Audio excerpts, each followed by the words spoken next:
It was a normal day on Earth, at least that's what most people thought when they woke up. The sun rose over cities, forests, oceans, and deserts like it always did.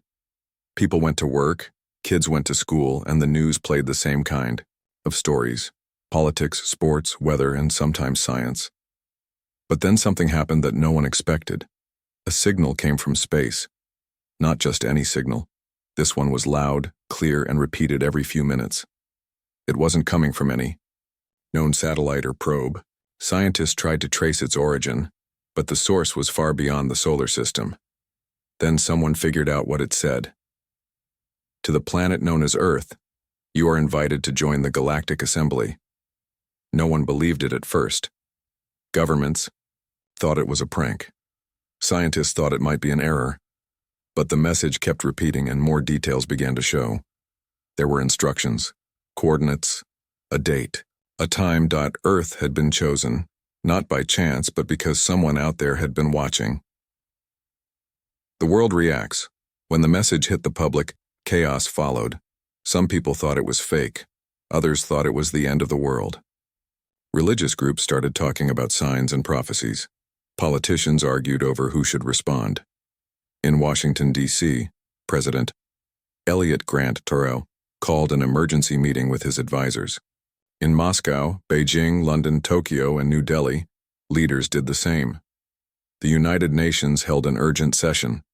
For once, all nations agreed on one thing. They had no idea what to do. "We've never dealt with anything like this," said Mao Indra Dr. Helen Monroe, head of the UN Office for Outer Space Affairs. "We don't have a plan for first contact, not a real one." "There has to be some protocol," said a French diplomat. "There is," she replied. "But it's theoretical. It assumes we'll have years to prepare. We don't." Meanwhile, scientists worked around the clock. They confirmed the signal was real and not from Earth. The coordinates pointed to a location in deep space, far beyond the orbit of Pluto. Someone, or something, was waiting. Meet the team. Since no single nation could handle this alone, the UN proposed forming a special team to represent Earth at the Galactic Assembly. The group would include experts from different fields: diplomacy, science, engineering, and security. Among them was Jason Elliott, a former astronaut turned professor. He used to fly for NASA, but now he taught physics at a university in Colorado. He wasn't looking for adventure anymore, but he knew this was bigger than any lecture he'd ever given. Next was Lila Cruz, a young linguist from Mexico City. She spoke 6 languages and had a gift for understanding patterns in speech. When she heard the alien message, she didn't just see code, she saw structure, rhythm, meaning. "I think I can translate it," she told her boss at the SETI Institute. "Maybe not fully yet, but I can start." Also selected was Daniel Parker, a tech entrepreneur from Silicon Valley. He had helped build Earth's first prototype for faster-than-light (FTL) travel. It wasn't ready for use yet, but it showed promise. He wasn't a scientist, but he knew how to make things work. "I can help us get there," he said during his interview. "If we're going to space, we need a ship that doesn't take decades." Lastly, Dr. Maria Wilson, a biologist from Chicago, joined the team. She studied human evolution and adaptation. She believed humans were built to survive in extreme conditions, and maybe that made them stronger than other species. "I think we have more to offer than we know," she said in a press conference. "We've survived ice ages, plagues, wars. Maybe that counts for something." Together, they became the core of Earth's delegation. The ship that wasn't ready. Building a spaceship fast enough to reach the Galactic Assembly was a challenge. Most countries still relied on rockets and shuttles. There was nothing that could go faster than light, until now. Daniel Parker led the effort to retrofit a prototype ship called the Venture.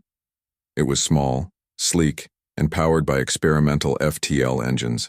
It had only flown in test simulations. "This isn't exactly safe," said one engineer. "We haven't tested everything." "But we don't have a choice," Daniel replied. "If we wait, we miss our chance." Over the next few weeks, teams worked non-stop. Engineers rewired systems. Pilots trained. Security protocols were put in place.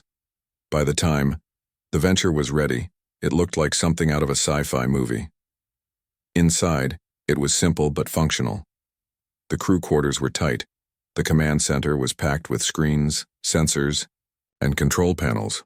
On launch day, thousands gathered to watch. Jason stood beside Lila, looking up at the sky. "You nervous?" she asked. "Terrified," he admitted, "but also excited." She smiled. "Same here." As the countdown began, Earth held its breath. This was the first time in history that humans were leaving the solar system. Not for exploration, not for war, but for peace, for diplomacy, for the unknown. And into the unknown, the flight was smooth at first. The venture left Earth's orbit without issue. The FTL drive engaged, and space seemed to stretch around them. Then everything changed. Stars blurred into streaks of light. Time felt strange. Jason checked his watch. It was off by several hours. "Did we just skip ahead?" he asked Daniel. "Looks like it," Daniel said, checking the data. "We traveled a long way, fast." After a while, the ship slowed down. The stars returned to normal. They were in deep space, far from Earth. Ahead of them was something none of them had seen before.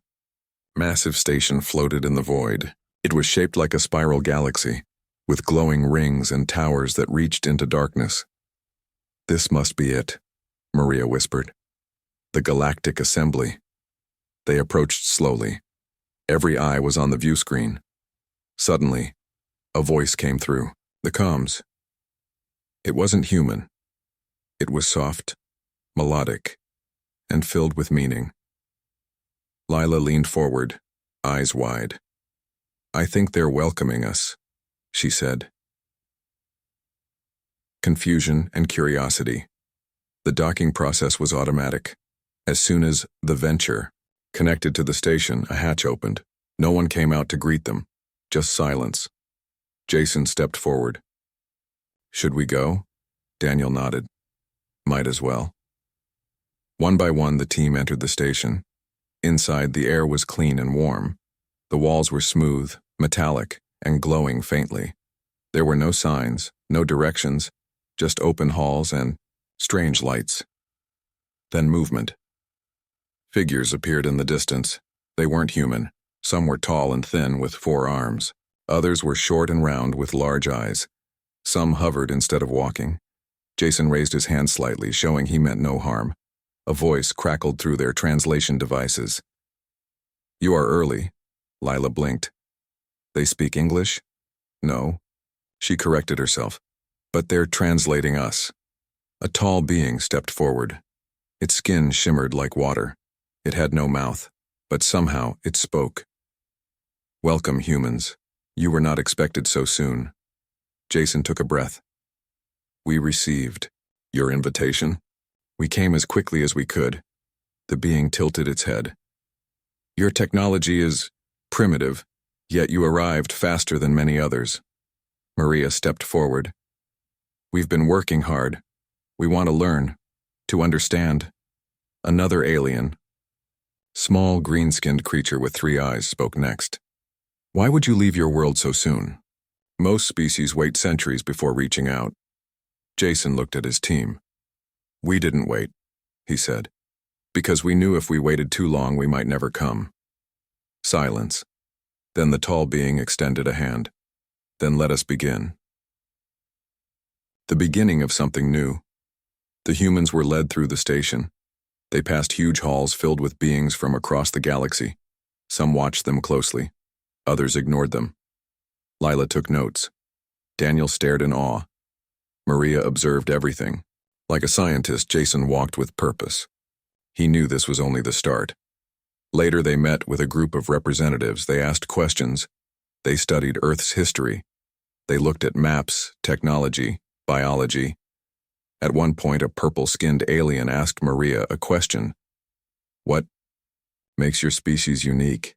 She paused, then answered, "We adapt. We survive.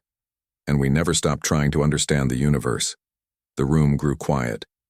Then, another alien spoke. Perhaps you are ready, after all. Back on Earth, back home.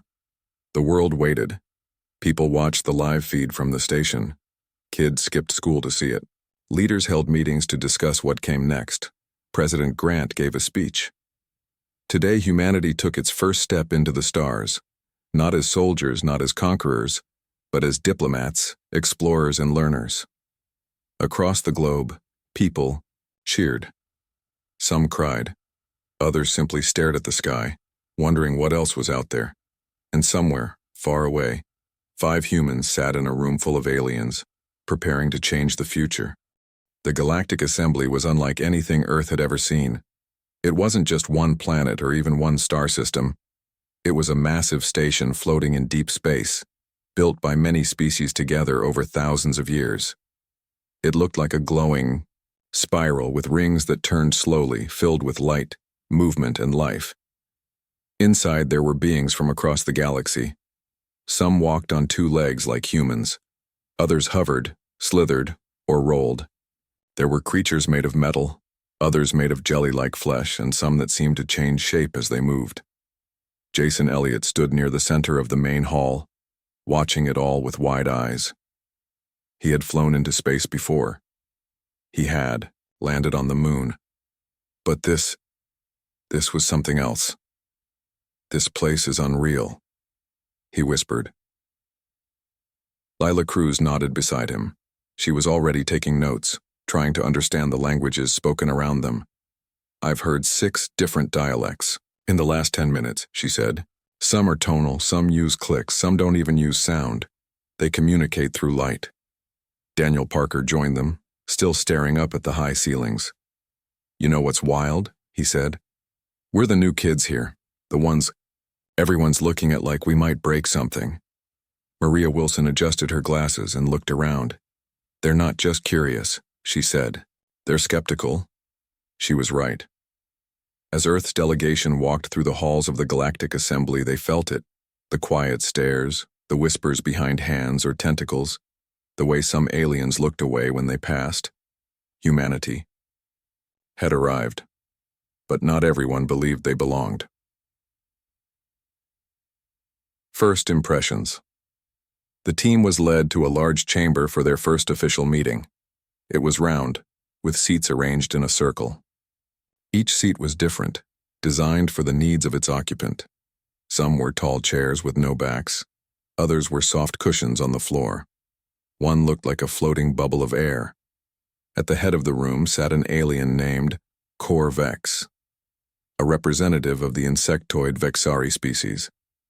He had chitinous skin, 4 arms, and compound eyes that shimmered like glass. He spoke first, his voice clicking and humming. Welcome, humans. You have come far. Tell us, who are you? Jason stepped forward. He cleared his throat. We are from Earth, he began. A planet in the Milky Way galaxy. We received your invitation and came as quickly as we could. There was silence. Then another alien spoke, a tall being with pale blue skin and a voice like wind. You are early. Most species wait centuries before applying for membership. You have only recently developed FTL travel. Another alien, this one small and green with 3 eyes, added, Why do you believe you are ready to join the assembly? Jason glanced at his team. He knew the answer couldn't be about weapons or power. Earth didn't have either. Instead, he chose honesty. We don't know if we're ready, he admitted. But we know we can learn. We've survived ice ages, plagues, wars. We've adapted and we keep going. That's who we are. Silence again. Then Corvex leaned forward. Interesting. Visas, learning the rules over the next few days, the humans were shown around the assembly. They met more representatives, toured the science labs, and visited trade centers where goods from hundreds of worlds were exchanged. But the deeper they went, the clearer it became. Humanity was not fully welcome. Many species viewed Earth as too young, too untested. Some feared what humans might become. Others simply doubted they had anything to offer. One day, while walking through a public forum, Lila noticed a group of aliens whispering. She paused and listened closely. One of them said, "They move fast, too fast. They may be dangerous." Another replied, "Their biology is strange. Their emotions are unpredictable. We should study them before allowing them full access." Lila frowned. When she told Jason later, he shook his head. "They think we're unstable," he said, "like we're some kind of wild animal." Daniel crossed his arms. "Well, maybe we are," he said, "in the best way." Maria looked thoughtful. "What if our unpredictability is actually a strength?" she asked. "Maybe that's what makes us special." Jason sighed. "Maybe, but proving that won't be easy." A new ally later that week, the team was invited to a private meeting with Corvex. They arrived at his quarters, which smelled faintly of spice and ozone. He greeted them warmly. "I have studied your history," he said. "Your species has done much with little. You fight disease, explore stars, build machines. You do not wait for permission." Jason nodded. "That's true. We don't wait. We just go." Corvex clicked his mandibles together, a gesture the humans had learned meant approval. "That is why I like you." He leaned closer.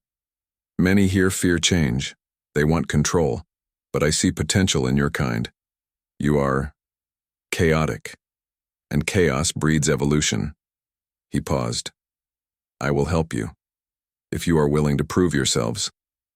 Jason looked at his team. They all nodded. "Yes," he said. "We'll prove ourselves." The trial begins. 2 days later, the assembly announced a test. A dying world needed help.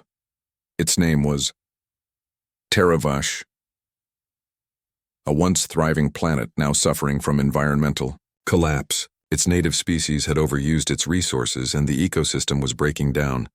The assembly had tried to fix it, but progress was slow.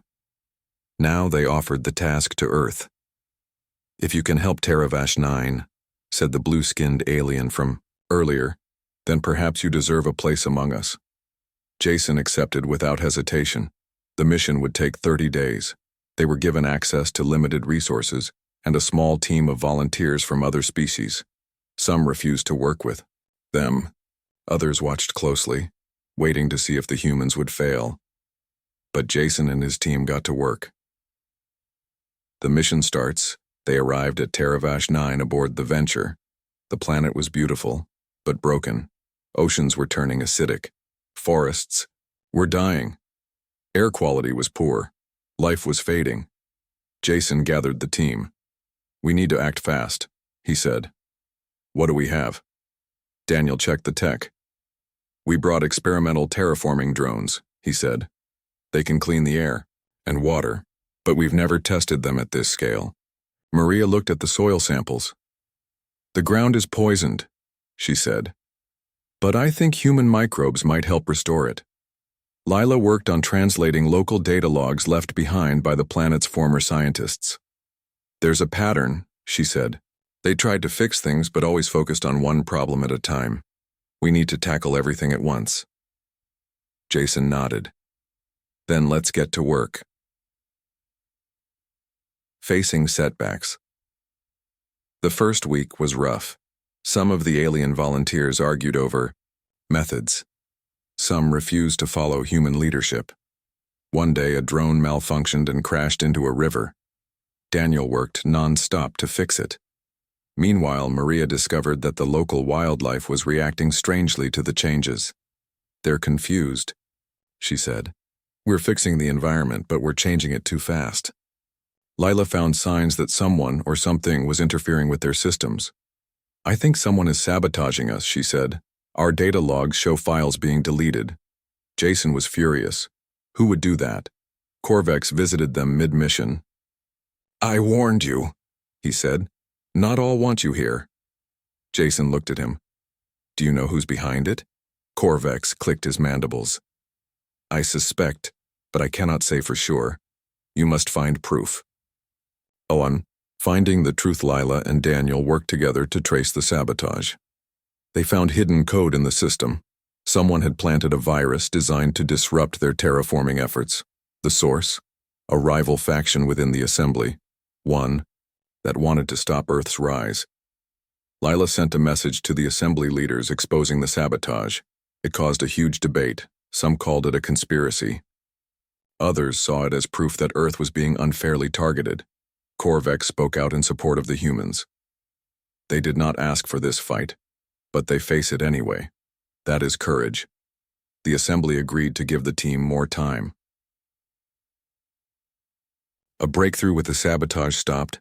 The mission picked up speed. Maria introduced Earth-based microbes into the soil. Within days, plant life began to recover. Daniel fixed the drones and they started cleaning the atmosphere faster than expected. Lila coordinated with surviving locals, helping them understand what was happening. Jason led the team with calm authority. Day by day, the planet healed, and then on the final day they saw it. Green patches in the forests, cleaner rivers, birds returning to the skies. The planet was alive again. A new respect. When they returned to the Galactic Assembly, the mood had changed. Some aliens still looked at them with doubt, but others, many others, looked at them with respect. Korvax greeted them proudly. You did it, faster than anyone expected. Jason smiled. We had help, he said. But you led, Korvax replied. That is what matters. Word spread quickly. Earth had succeeded where others had failed. More, planets requested human aid. Some assembly members began talking about full membership. For the first time since arriving, the humans weren't just visitors, they were players. Looking ahead, back on Earth, the news was celebrated. President Grant gave another speech. Today, humanity proved it belongs among the stars, not because we are the strongest or the oldest, but because we care, because we try. Across the globe, people cheered. Kids dreamed of becoming explorers. Scientists applied for space programs. Engineers raced to improve technology. And somewhere, far away, 5 humans stood in a glowing hall, watching the stars. Jason turned to his team. We did good, he said. Lila smiled. We did better than good. Maria looked up at the ceiling. We're just getting started. Daniel laughed. Yeah, and I think the galaxy's finally starting to notice. The success on Teravash 9 had changed everything. Back at the Galactic Assembly, Earth was no longer just a curiosity. Some species still doubted humanity, but others saw something special. Jason Elliott and his team returned to the assembly as heroes. Not because they asked for it, but because they earned it. But with that respect came new challenges. A new mission. Few days after their return, Jason was called to a private meeting. He walked into a quiet chamber filled with glowing screens and soft lights. Around the room sat representatives from several alien species.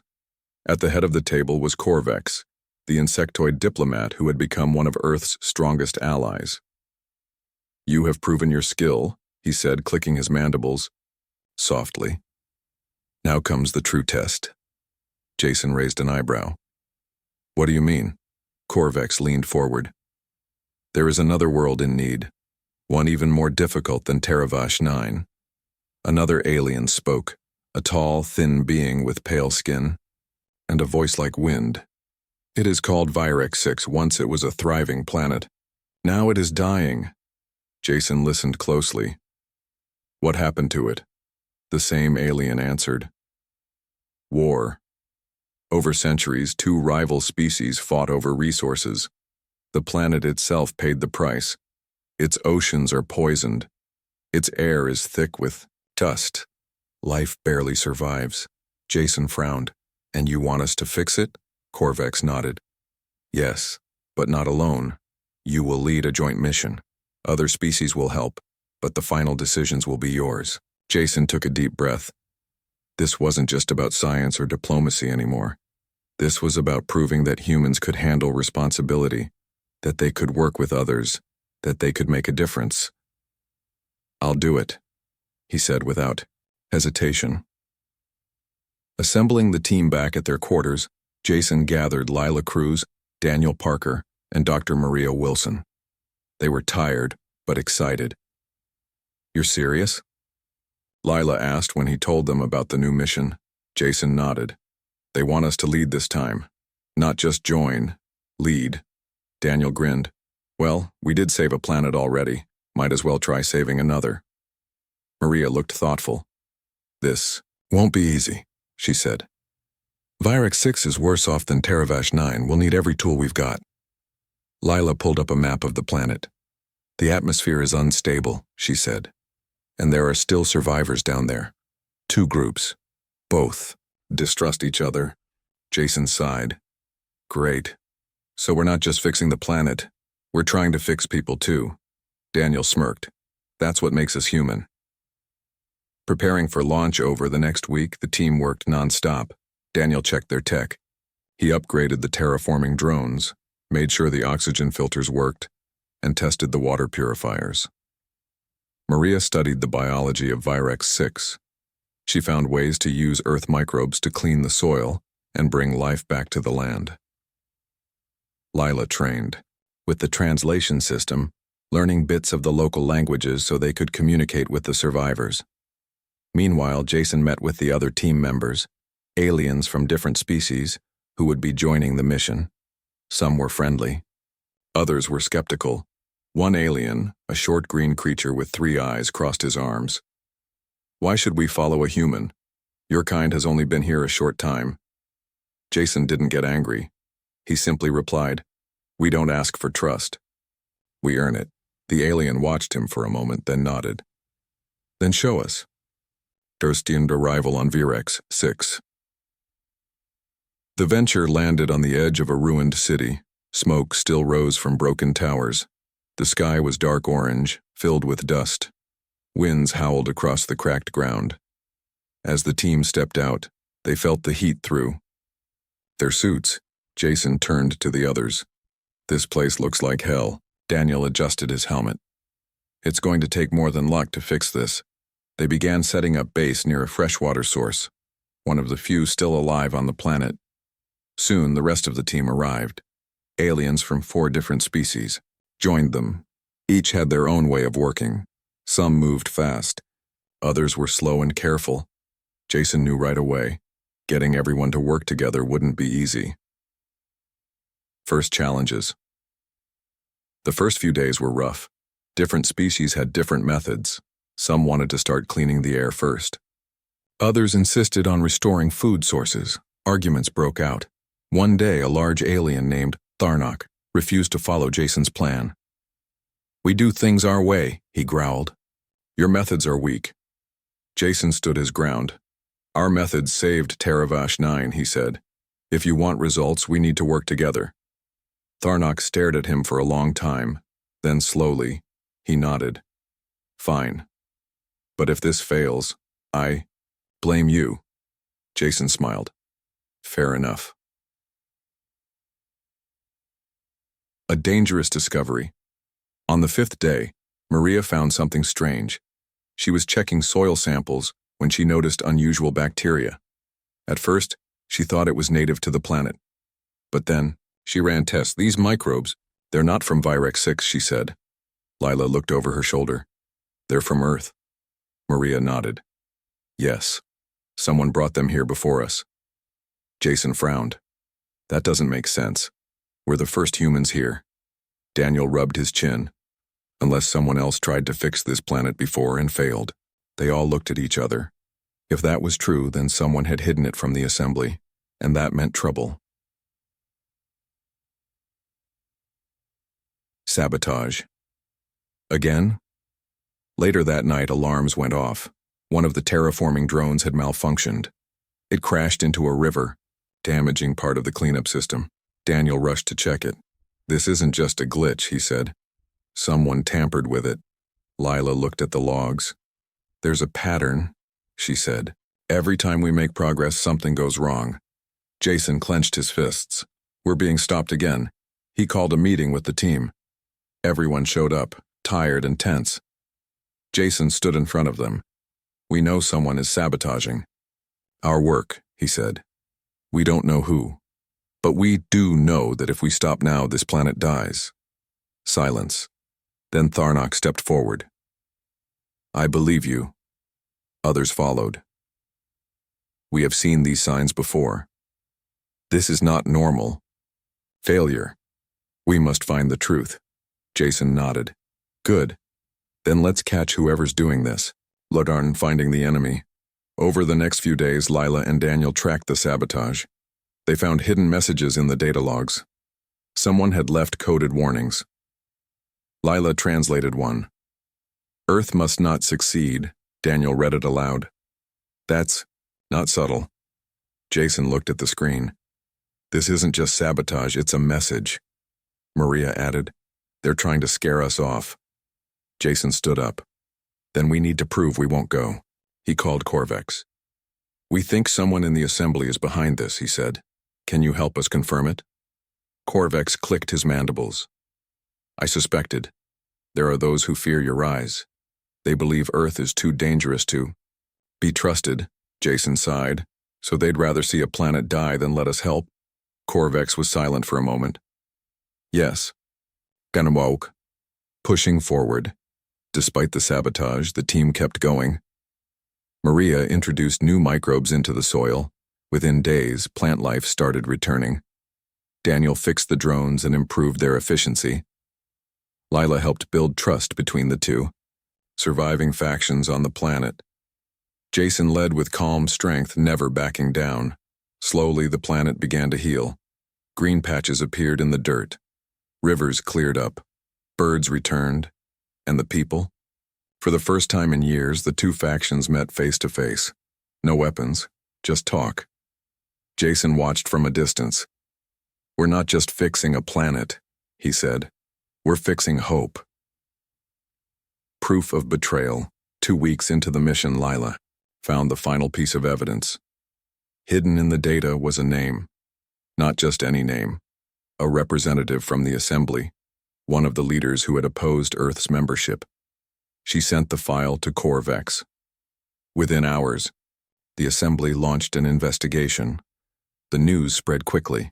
Some aliens were furious, others were shocked, but many finally understood. Earth hadn't come to conquer, they had come to help.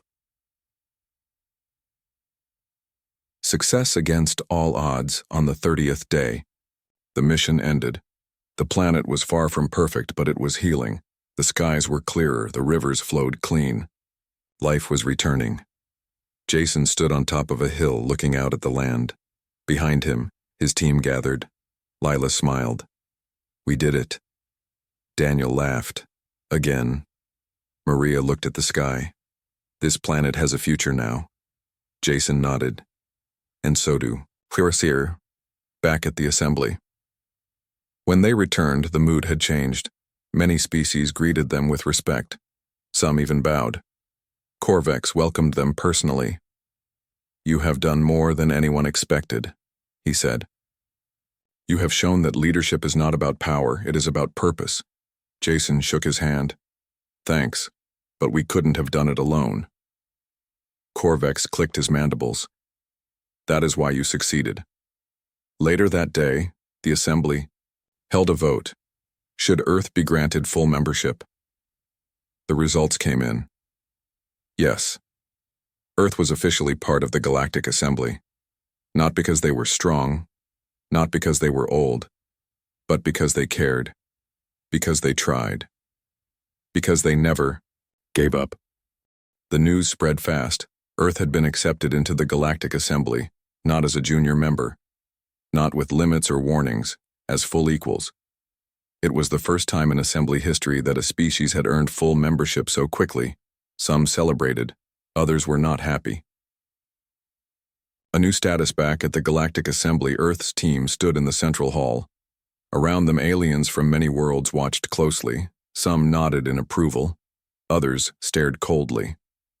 Jason Elliott looked around and sighed. We did it, he said, quietly.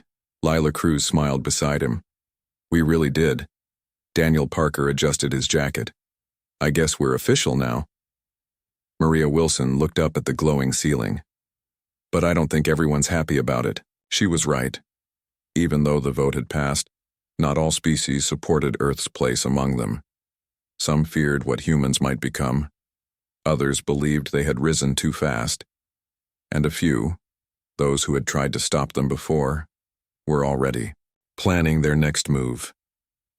The celebration. There was a formal welcome ceremony. It took place in the Grand Chamber, a massive room filled with floating lights and soft music. Representatives from dozens of species sat in circles around the center stage. Corvex, the insectoid diplomat who had supported Earth from the start, spoke first. Today marks a turning point. Never before has a young species proven itself so quickly. Humanity has shown courage, skill, and heart. He turned toward Jason. Welcome, humans, to the Galactic Assembly. Jason stepped forward. He wasn't used to speeches, but he knew this moment mattered. I want to thank those who helped us, he said. We couldn't have done this alone. We came here not to take power, but to learn, to help, to grow. He paused. And I hope this is just the beginning. The crowd clapped, some with hands, some with tentacles, some with light pulses. But not everyone joined. A few seats in the back remained silent. Among them sat an alien named Drenkal, a high-ranking member of the Mantharnic Dominion, one of the oldest civilizations in the assembly. He didn't clap. He didn't speak. He simply watched and waited. Behind closed doors later that night, in a private meeting room, Drenkal met with others. They were not celebrating. One alien, a tall being with silver skin, leaned forward. This was a mistake, he said. Humans are too unpredictable. They act without order, without control. Another alien, smaller and green with 3 eyes, added, They move too fast. They gain trust too easily. If we do not act now, they will rise beyond us. Drenkal nodded slowly. I agree. We must find a way to slow them down. A fourth voice joined. Or remove them entirely. Silence filled the room. Then Drenkal spoke again. We cannot attack them directly. That would bring consequences. The green alien smirked. Then we make it look like an accident. Rumors begin. Back at Earth's quarters, Jason sat with his team. They were tired but proud. Lila was reading messages from home. My parents sent a video, she said, showing a clip of her family cheering. They're throwing a party in Mexico City. Daniel laughed. Same in California. People are flying flags, lighting fireworks. Maria looked up from her tablet. There are also protests. Jason frowned. What kind of protests? Maria scrolled through the screen. Some people on other planets are saying we don't belong here. Some even say we tricked the assembly. Daniel shook his head. They can't just accept that we earned this. Lila tapped the screen. There's something else. I've seen whispers online. Some groups are saying we're dangerous. Jason rubbed his face. This is going to keep happening, isn't it? Maria nodded. We're different, and that scares people. Us who were. A secret meeting. 2 days later, Corvex called Jason to a quiet chamber. We need to talk, he said. Jason followed him inside. Once the door closed, Corvex lowered his voice. There is a movement forming against your kind. Jason stiffened. What kind of movement? Corvex clicked his mandibles softly. Some believe you should not be part of the assembly. Others believe you should never have come at all. Jason crossed his arms. You mean they want to kick us out? Corvex shook his head. No, they want to discredit you, to show the galaxy that Earth is not ready. Jason narrowed his eyes. How? Corvex hesitated. Sabotage, lies, false evidence. Jason sighed. So they're going to try again. Corvex nodded. Yes, but this time they won't work alone. Jason looked at him. Who's behind it? Corvex leaned closer. Drenkal, and others. The Tharnic Dominion. Jason remembered the name. He had seen Drenkal during the Ceremony, cold, watchful. Now he knew why. Finding proof. Jason gathered his team. We need to find proof, he said. If these guys are trying to frame us, we need to stop them before they succeed. Lila got to work. She started scanning assembly data logs for suspicious activity. Within hours, she found something strange. Old files had been altered. Messages had been deleted. Someone had changed records about Earth's missions. Lila showed Daniel. These changes weren't made by accident, she said. Someone is rewriting our history. Daniel frowned. That's not just sabotage. That's war. Maria joined them. If they change enough records, they could make it look like we failed on Teravash 9. Or worse, they could make it look like we caused the damage on Virex 6. Jason clenched his fists. They're trying to erase everything we did. As a plan forms, Jason called another meeting with Corvex. We have proof, he said. They're trying to rewrite the truth. Corvex studied the data. This is serious. If they go public with false claims, the Assembly may question your place. Jason nodded. We need to expose them before they do. Corvex thought for a moment. Then we must act soon. He looked at Jason. Will you speak at the next session? Jason raised an eyebrow. You mean in front of everyone? Corvex clicked his mandibles. Yes, you must show the Assembly the truth. Jason took a deep breath.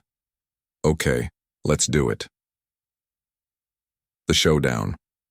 The next day, the Assembly held a special session. All members were invited. Jason stood at the center of the chamber. Before him sat hundreds of beings from across the galaxy. Drencal was there. So were his allies. Jason stepped forward. I'm not here to argue, he began. I'm here to show you the truth. He pulled up a screen. On it were the original mission logs, proof of Earth's success. Then, side by side, were the altered versions. False reports. Fake data. Gasps echoed through the chamber. Jason continued. These changes were made after the fact. Someone tried to hide what really happened. He pointed at Drencal. That someone is you. Silence. Drencal stood slowly. You have no proof. Jason smirked. We do. Lila stepped forward and played a hidden message. It was a conversation between Drencal and another alien. We must stop Earth before they take more power. Kalish are too fast, too dangerous. We must act now. The chamber erupted. Aliens shouted. Some demanded answers. Others stood in support of Earth. Corvex rose. This is treason, he said. Trying to deceive the Assembly is a crime. The Assembly voted Drencal and his group were removed from leadership positions. Some were exiled. Others were banned from future meetings. For the first time, Earth had not only defended itself, they had protected the truth. Aftermath. In the days that followed, Earth standing in the Assembly grew stronger. More species reached out, asking for human help. Some offered trade deals. Others wanted to learn from humanity's methods. Jason and his team were invited to teach in the Assembly's new diplomatic school. Lila became a lead translator for multi-species talks. Daniel partnered with alien engineers to build better terraforming tech. Maria led a joint research station focused on bioadaptation. Earth was no longer the new kid on the block. They were a rising force, a respected ally, a true member of the galaxy. Looking ahead, back in their quarters, the team sat together. Jason looked out the window at the stars. We did it, he said. Lila smiled. We sure did. Daniel leaned back. I wonder what comes next. Maria sipped her tea. I think we're just getting started. Outside, ships flew past the station. Some carried goods, some carried diplomats, others carried explorers. And somewhere out there, a new mission was waiting. Earth had entered the Galactic Assembly, and the galaxy finally realized they were ready. The stars stretched far into the dark. From the observation deck of the Galactic Assembly Station, Jason Elliott watched them with quiet pride. Beside him stood Lila Cruz, Daniel Parker, and Dr. Maria Wilson. They had come a long way, from Earth to the stars. Now they were part of something much bigger than themselves. Homecoming heroes back on Earth, the news spread fast. Humanity was now a full member of the Galactic Assembly. People across the planet celebrated. In cities like New York, Tokyo, Nairobi, and Rio de Janeiro, people gathered in the streets. They waved flags, lit fireworks, and shared stories of the team that changed everything. President Elliott Grant gave a speech from the White House lawn. "Today marks a new age for humanity," he said. "We are no longer just dreamers looking up at the stars. We are explorers, diplomats, and builders of peace among the galaxies." Across schools and universities, students began studying space science more than ever before. Engineers worked hard to improve Earth's technology. Scientists dreamed of new ways to help other planets, and everywhere, people looked up at the sky and smiled, because now they knew Earth belonged out there. The team. After the mission, Jason returned home to Colorado after months away. He didn't want fame or money. He wanted to teach. He started giving talks at universities about leadership, teamwork, and what it meant to represent Earth. At first, he wasn't sure if anyone would listen, but they did. Students came to his lectures. Leaders asked for his advice. Young astronauts trained under him. He never forgot where he came from. "I used to fly to the moon," he told one class. "Now I fly to the stars." Lila Cruz stayed at the Galactic Assembly. She became one of the youngest translators in history, to work with multiple alien species. Her job was simple: help everyone, understand each other. It wasn't always easy. Some languages had no sounds, only colors. Others had no words, only thoughts. But Lila loved it. She believed that understanding was the key to peace, and she was good at it. Daniel Parker went back to Silicon Valley, but not alone. He partnered with alien engineers to build better tech. Together, they created faster ships, cleaner energy systems, and smarter machines. His company grew fast. Soon, humans and aliens worked side by side. Daniel joked that he was no longer just an inventor. He was a bridge between worlds. Maria Wilson stayed in space. She led a new research station orbiting a distant world. There, scientists from many species studied life, biology, and how different beings could survive together. She called it the Cross-Species Lab. And every day she learned something new. "We're not so different," she once said in a report. "We all want to live, to grow, to protect our homes." Earth's place. Among the stars, as time passed, Earth became known for its strength, not in weapons, but in heart. Other planets asked for human help. A dying moon needed clean air. Humans sent drones. A small world had a food shortage. Earth sent seeds and knowledge. A war-torn system needed peace talks. Humans led the meetings. Word spread: humans care, they act fast, they don't give up. Even some of the older species began to respect them, not because Earth was the strongest, but because they tried harder than most. A message from Corvex. One night, Jason got a message from Corvex, the insectoid diplomat who had helped. "Earth from the start, it was short. You have made your mark. Now comes the next step. Are you ready?" Jason read it again. Then he smiled. He replied with one word: "Yes." Damn. A new mission begins. The Galactic Assembly announced a new project. A deep space mission. To explore a region of space no one had mapped yet. They called it the Edge Zone. No one knew what was out there. Some said it was empty. Others said it held ancient ruins. Some even whispered about lost civilizations.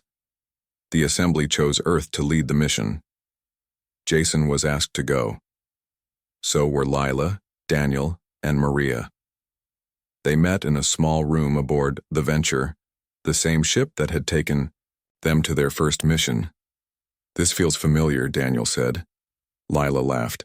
It does, but this time we know what we're getting into. Maria checked the data logs. There's nothing here, just silence. Jason leaned forward. That means it's ours to find. Preparing for the unknown, the team spent weeks preparing. They upgraded the venture with new tools and stronger shields. They added extra living space for the long journey. They brought supplies, books, music, and even a few plants. Lila worked with translation software to learn any new signs they might see. Daniel tested new drone models that could fly farther and faster. Maria studied survival tactics for unknown environments. Jason trained for command, decisions. Every detail mattered. This mission wouldn't be about fixing a planet. It would be about discovery, about finding what no one else had seen, about showing the galaxy that humans were ready for whatever came next.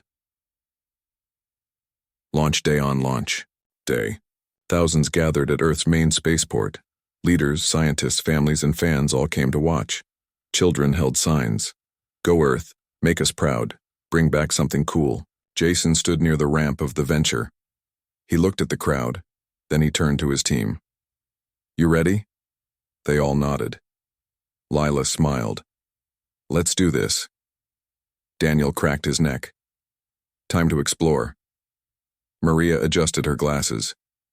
And maybe change the universe again. Once into the edge zone. The ship lifted off smoothly. Engines roared. The sky faded into black. Stars blinked around them. Then, the FTL drive engaged. Space stretched, time blurred, and then silence.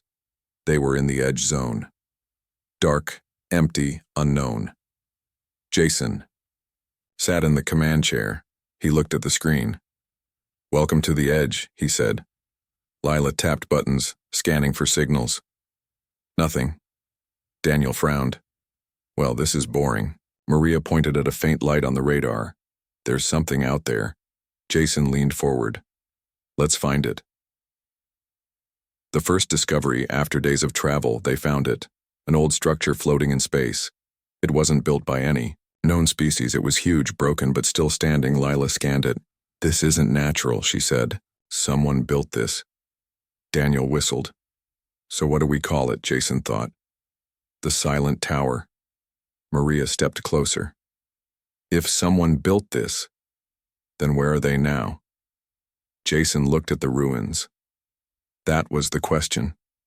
What happened to whoever lived here, and why did they leave?